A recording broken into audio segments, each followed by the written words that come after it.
re-recording this because the mic was turned off. But the Cavaliers are signing Danny Green, the team that drafted him back in 2009, 46 overall. He returns as a three-time champion.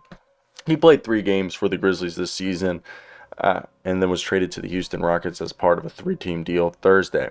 He's 35 years old. He averaged 6 points and 2.5 rebounds last season for the Sixers before tearing his ACL.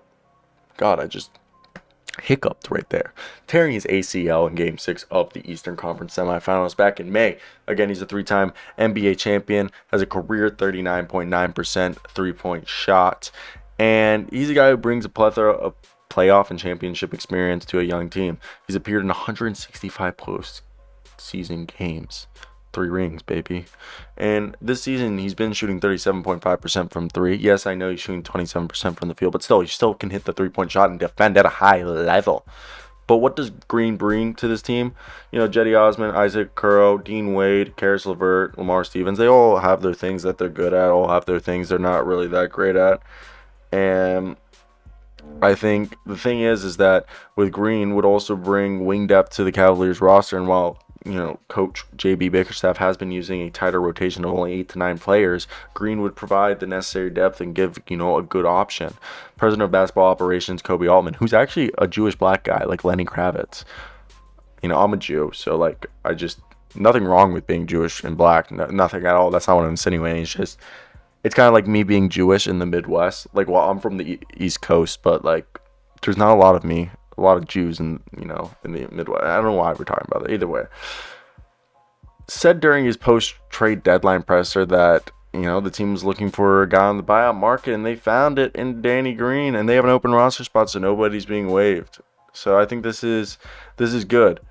This is good because they brought a guy who's going to fit the locker room, know what to do, and just be a consummate professional. So I want to hear your thoughts down below. Let's hop into the video continuation. Right now I'm on the way to pick up my girlfriend, and she's pissed at me. But either way, guys, Danny Green signing with the Cleveland Cavaliers, the team that drafted him. Now, it was either between the Boston Celtics or the Cavaliers. It was being reported. And I had said the team that he probably could have gotten more minutes for was for the Boston Celtics. Arguably, he would have probably replaced Sam Hauser in the rotation. But I do believe that the Cavaliers are a better fit for his identity because JB Bickerstaff, I believe there's a connection there between him and JB Bickerstaff and a few other people on the front office, as well as, Danny Green's a guy he's played with. I think it's Robin Lopez. It might have been. I think there's one guy he's played on the roster, so he has a better connection with people in the Cleveland Cavaliers organization, from what I recall when I did my research. Someone comment down below. And Danny Green, what you're getting at him, he just came back from that, what was it, MCL, LCL, or ACL injury, and he did it in 8 months recovery. He pulled an Adrian Peterson. And yeah, he's up there in age, but he's a guy who's a career above average 3-point percentage shooter. League average is 35%. He shoots above that. Okay, he's going to come in 6'6". He can play shooting guard and small forward. He's going to be able to guard the opposing team's best offensive players. And we're not going to say he's going to come here 30 minutes a night and do a bunch of stuff. Nah, what we're saying is he's going to come in here and be able to be a player who can be, effective in Cleveland, because their problem is they've had a hole. Dean Wade, Isaac Okoro, Jetty Osman, and Karis LeVert. They all are good at some things, and they're all bad at some other things. And consistency, honestly, Dean Wade's been the most consistent for them. But none of them, Okoro is probably equal, if not a better defender to Danny Green at this point in Green's career, but Okoro can't shoot like Green.